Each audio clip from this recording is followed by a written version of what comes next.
you're looking to dive into topics on how to live a happier, healthier, more fit, and long lifespan, then you've come to the right podcast. Living the Dream with me, Coach Damian Evans. Together, we will explore the topics on all things health, fitness, and wellness. Together, we will be lifelong learners on this journey to living the ultimate dream. What up, Dream Team? Coach D here coming at you from beautiful sunny San Diego, and welcome back to the Living the Dream podcast. We are going to conquer the middle of this week to explore total wellness in order to reach for your goals and live your dream life. And welcome back. This is part 4 of the final chapter of our Sleep Like a Genius series. Over the last 3 Wellness Wednesday episodes, we've explored how sleep is the foundation of your energy, your mood, your memory, your muscle, your metabolism, your hormones, your healing. Sleep is so impactful. But before we call it a night, we've got one more deep dive. In this episode, we're tackling the big questions.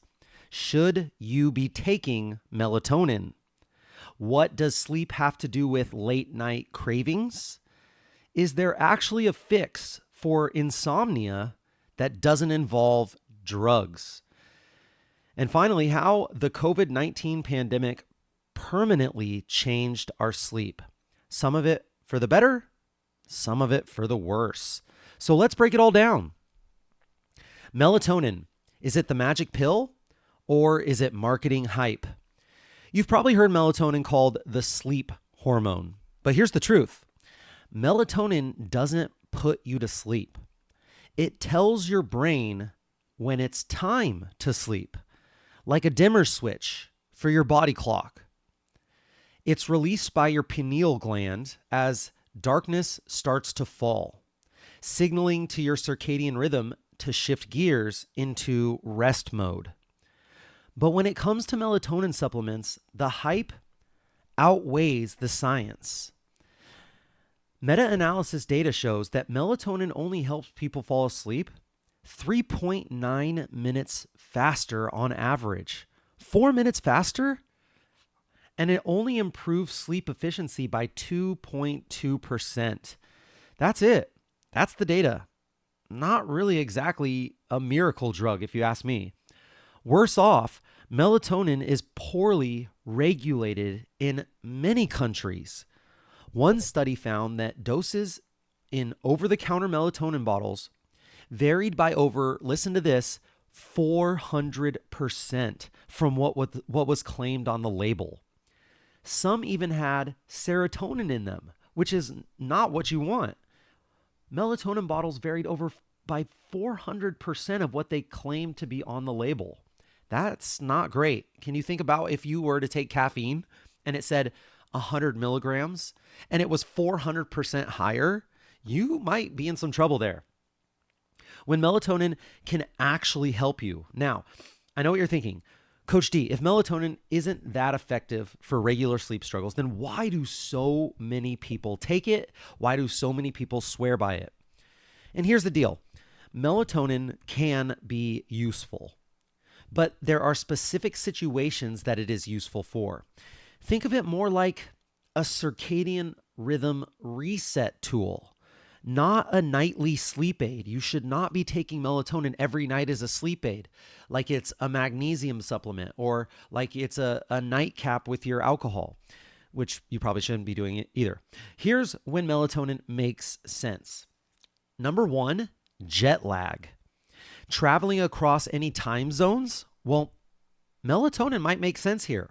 Melatonin can shift your internal clock, especially if taken a few hours before your new target bedtime.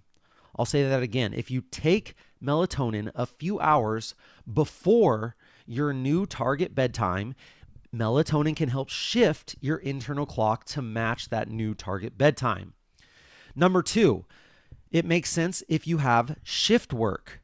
So if you work nights or if you rotate shifts, low dose melatonin at the right time can help realign your circadian rhythm to an unnatural schedule. So if you have an unnatural schedule, being able to utilize melatonin to shift your circadian rhythm and realign it to the right time, that could be a point where it could be a good use. Number 3, older adults. Natural melatonin production declines with age, and a small supplement may help improve sleep timing and duration in some older individuals. Number 4, if you have delayed sleep phase syndrome, also called DSPS, delayed sleep phase syndrome. Some people are natural night owls with a circadian rhythm that's significantly delayed. Taking melatonin in the early evening, not at bedtime, but in the early evening, can help shift their rhythm a little bit forward. So if you're going to use melatonin, here are my tips. Use a low dose, around 0.3 to 1 milligram, not the mega doses that you see on most shelves. Take it 90 to 120 minutes before your desired bedtime. And you're doing this to shift your rhythm, not to knock yourself out. So take it 90 to 120 minutes before your desired bedtime. And remember, melatonin is a timing cue. It's not to be used as a sedative. If you're struggling with sleep, don't reach for the magic pill. Start with the fundamentals. Go to bed and wake up at the same time every day, even on the weekends. Dim all the lights 1 hour before bed at least. Get bright, natural light first thing in the morning. We've talked about this so much. Andrew Huberman says that this is the thing he's going to put on his gravestone. Get bright, natural light first thing in the morning and move your body daily. And if you can move your body gently in the morning, that's going to help big time. Build the rhythm. Trust the rhythm and live by the rhythm. Try to see if you can go to bed and wake up at the same time every day, even on the weekends. Okay, let's move on. How sleep messes with our hunger hormones. Let's talk about cravings. If you've ever had a bad night of sleep and found yourself demolishing a bag of chips the next day, it's not just willpower that is at fault here. It's hormones. There are 2 key players. There's leptin, which signals fullness. Leptin signals fullness. And then there's ghrelin. Ghrelin signals hunger. When you don't sleep enough, leptin, which signals fullness, it drops. You don't feel satisfied, even after eating. Ghrelin spikes. Ghrelin signaling hunger spikes. You feel hungrier all day. On top of that, sleep deprivation rewires your brain's reward system, shifting your cravings toward high-calorie, sugary, starchy foods. You're not just hungrier, you're hungrier for junk. And it goes both ways. Diets high in sugar and low in fiber, which is pretty much those ultra-processed foods that we talk about, high in sugar, low in fiber, tank your sleep quality. Overeating messes with your circadian rhythm. So this is a negative feedback loop, a downward spiral. It gets harder and harder as you get deeper and deeper into this spiral. Sleep and food are in a bi-directional relationship. If you fix one and you start fixing the other, right? It's in a bi-directional relationship, sleep and food. So you got to work on one and then the other starts to fall in place and then it starts to become a positive feedback loop. Imagine this. It's Thursday. You stayed up way too late last night. Maybe you were working, maybe you were binge watching Netflix, whatever the reason, you only slept 5 hours. You wake up foggy, groggy, and immediately reaching for caffeine and carbohydrates. By 10 a.m., you're already craving that second pastry. At lunch, you inhale a burrito the size of your head, and somehow you're still hungry. Later that night, you're elbow deep in a bag of chips wondering, why am I eating like I haven't had a meal in days? Here's why. When you don't sleep enough, your hunger hormones go haywire. Leptin, ghrelin, these 2 are the real MVPs of appetite control. Leptin tells the brain I'm full. Ghrelin tells the brain I'm hungry. After a poor night's sleep, leptin is going to plummet, ghrelin is going to spike. Sleep deprivation doesn't just make you hungrier, it reprograms your brain to crave junk food. MRI scans show that when people are sleep deprived, the brain's reward centers light up like Vegas. at the sight of any sugary, salty, high-calorie foods, while the part of the brain that is responsible for self-control, the prefrontal cortex, it becomes less active. In other words, you're hungrier, you crave worse food, and your ability to say no is shot. Your body treats lack of sleep like a threat. This is a biological survival mechanism. From an evolutionary perspective, if you're not sleeping, it might be because you're in danger. So what does your brain do? It goes, well, we need energy and we need energy fast. So it ramps up ghrelin, it crashes leptin, and it demands quick fuel, aka sugar and carbs. But in the modern world, danger isn't a predator. It's your phone, it's your emails, and it's that late night scrolling habit that you might not even notice how bad it's gotten for you. Or maybe you do and you just don't know how to figure out how to stop. The domino effect, lack of sleep equals hunger, hunger equals overeating, overeating equals weight gain. Studies show that sleeping less than 6 hours a night is associated with more snacking during the day, up to 300 to 500 extra calories consumed a day. Lower physical activity due to fatigue, which is crazy. You would think that with all this extra energy, you would have more energy, but it's lower physical activity due to fatigue happens, and higher fat retention, especially around the midsection. So here's the kicker. Even a single night of poor sleep can start this chain reaction. But if you think about chronic sleep deprivation all the time, man, that builds a cycle that is hard to break. So what can you do tonight? Literally, what can you do tonight? This is where it gets empowering. Here's how you can take control. Set a consistent sleep schedule. Even on the weekends, regularity restores hormone balance. I like to set an alarm to start my nighttime routine. So when do I have to wake up? I take that time and I subtract 8 hours. That's my sleep. Now I subtract another 90 minutes and I set an alarm on my phone.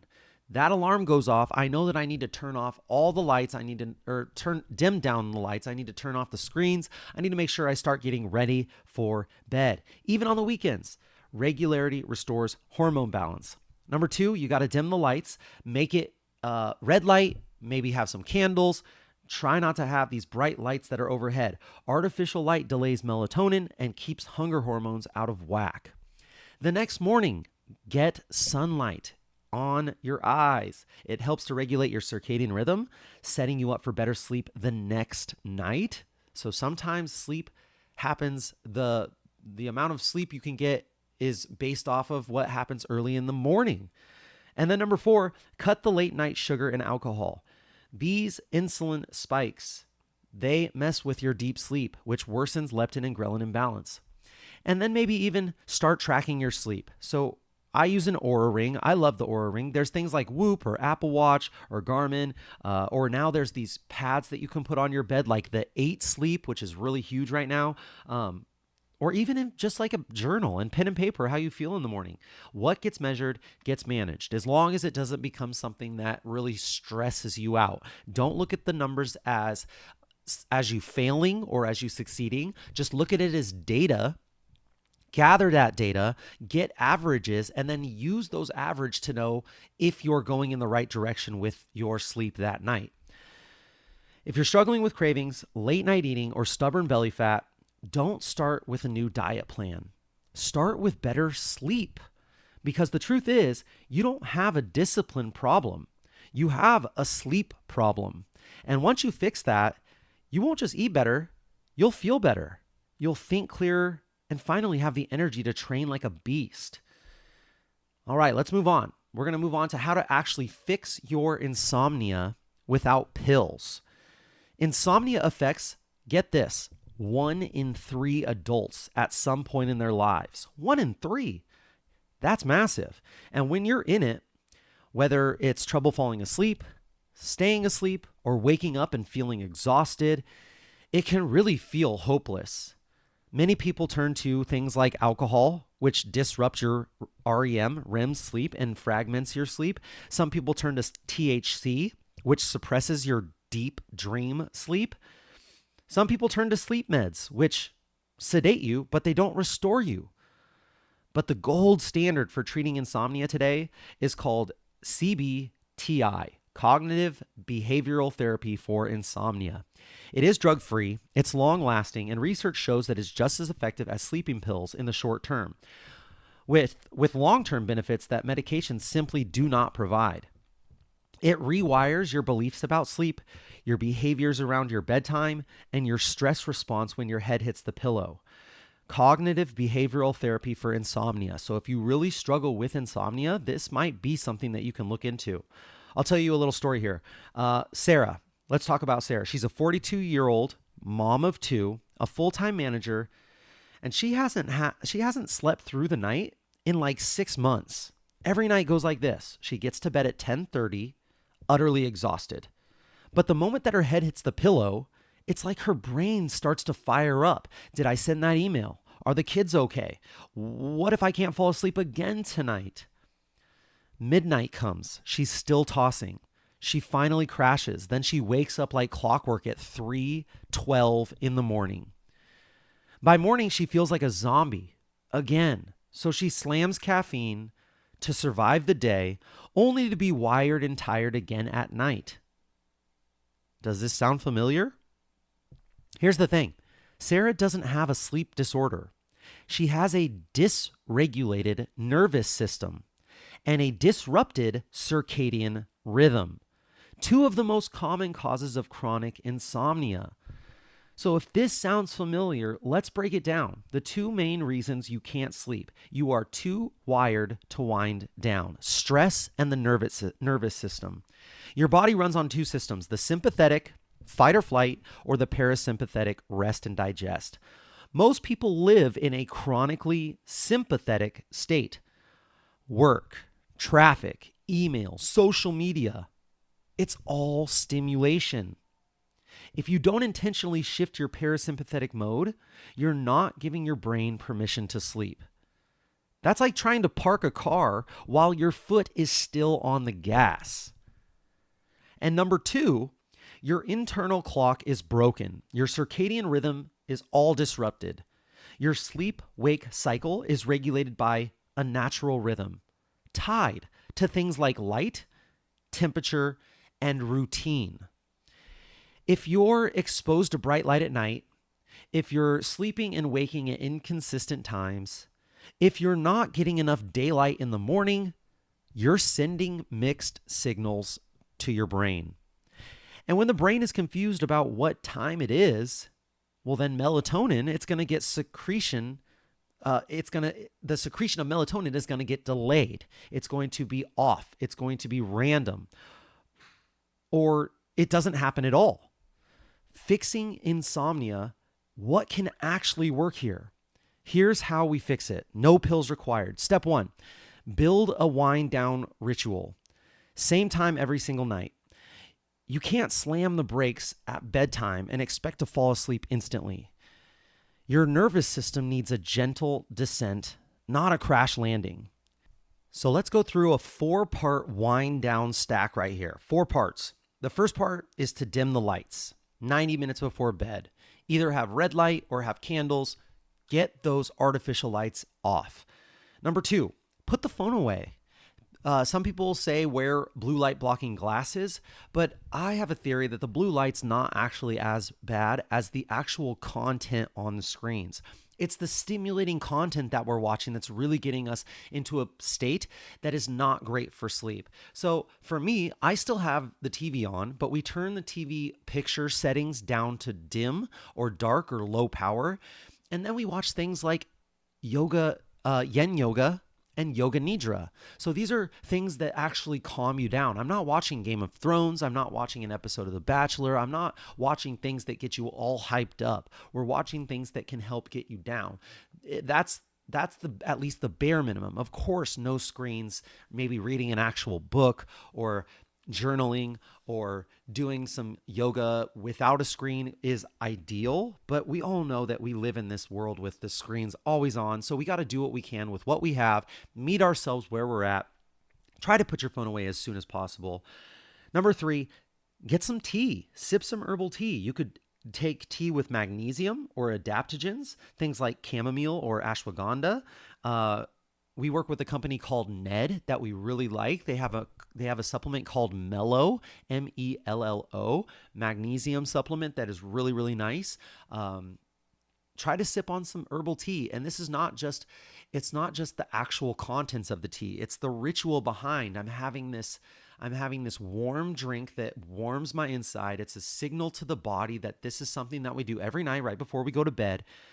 It's just part of the routine. And then part 4 is to do a calming activity. Read fiction, do breath work, yin yoga, or journaling.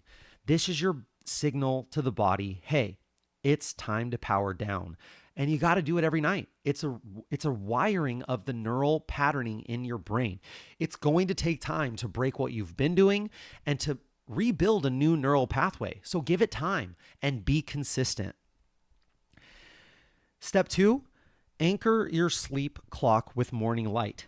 Get 10 to 15 minutes of sunlight within the first hour of waking. This is going to tell your brain it's daytime now. Let's reset the clock. Bonus points if you also move your body, a light walk or do some light mobility or some light stretching. This doesn't have to be fasted cardio or a HIIT training class.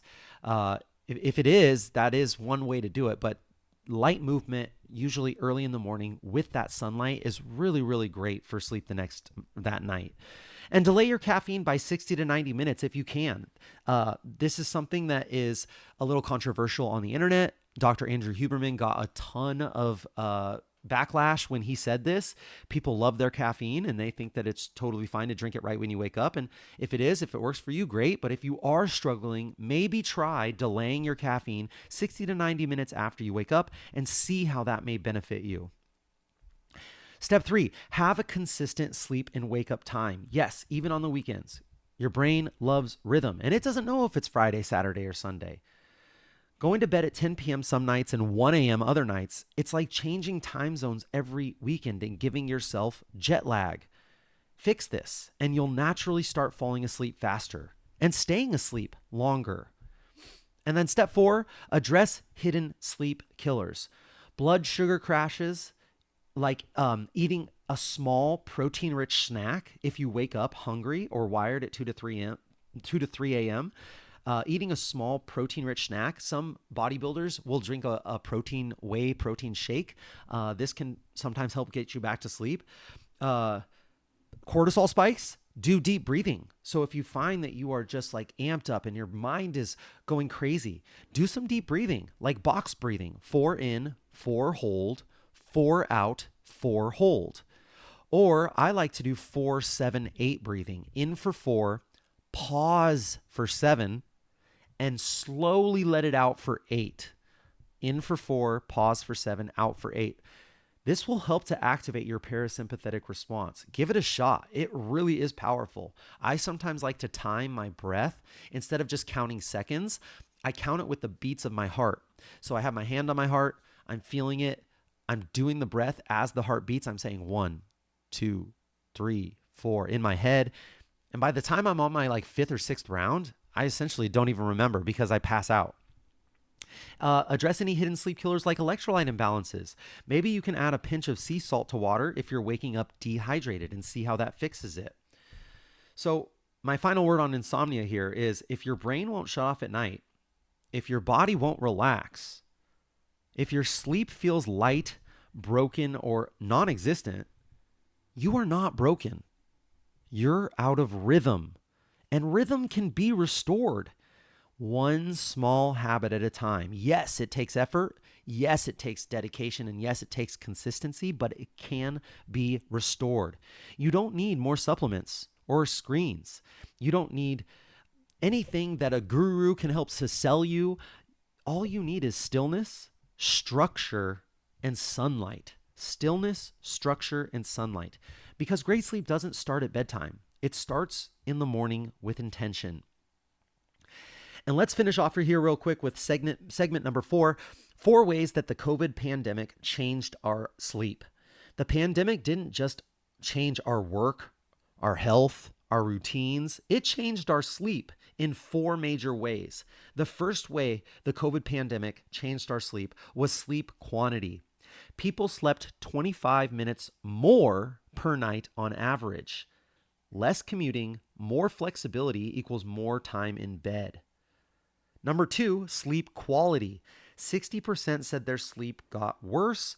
40% of people said it stayed the same or it improved. Stress, uncertainty, doom scrolling, all this affected everyone a little bit differently. Number 3, sleep timing. With no need to wake up early, bedtimes shifted later. Night owls finally got their revenge. Was this good? Was this bad? It was different for everyone. And number 4, dreaming. More vivid dreams, more COVID-related dreams, likely due to sleeping later in the morning when dream sleep, REM sleep, dominates, and processing emotional trauma through dreaming. Bonus question. Does lack of sleep before a vaccine, like a COVID booster or whatever, affect how well it works? Does lack of sleep before getting a vaccine affect how well it works? What do you think? The answer is yes. Just like we see with flu shots, sleep is a powerful immune booster. Sleep is a superpower. Sleep is an immune enhancer. Sleep is your repair tool. It's not optional. It's non-negotiable. So if you're going to get a vaccine, any kind of vaccine, sleep can help to turbocharge the effects. Wow. Let's talk about the final takeaway, wrapping up all of the Sleep Like a Genius series. Here's the truth. If you want to eat better, feel better, train harder, recover faster, live longer, and love more deeply, then sleep is your starting line. You don't have to be perfect, but you do have to be consistent. And now you finally have the blueprint. So take what you've learned from this 4-part Sleep Like a Genius series and turn it into action. Set a bedtime routine, honor your circadian rhythm, and fix your food and light habits. Prioritize this pillar of total wellness because without it, none of the other pillars of total wellness will stand optimally until you do. Your body, your brain, and your future self, they will all thank you when you get your sleep dialed. And that's it, my friends. Thank you for joining me on this Wellness Wednesday episode of the Living the Dream podcast. Please share the knowledge that you gain with your friends and family and hold each other accountable. If this episode inspired you, share it with a friend who could benefit from sleeping like a genius. To support this podcast and help it grow, please subscribe on whatever platform you're listening to this podcast on and leave a review telling others how this podcast has benefited you. Leave a comment on this episode letting me know how you're incorporating what you learned today. This is a non-cost way to help get this important wellness content into more people's ears. Tag me at livingthedream_podcast or at coachdamian_SD and let us know how this episode benefited you. Let us know what we missed. Let us know what we got wrong. We want to know. Message us if you have any suggestions or tips that would help your Living the Dream team that we can discuss in future episodes. I will be right here with you working on making us stronger, happier, and healthier humans. Until next time, friends, keep living the dream.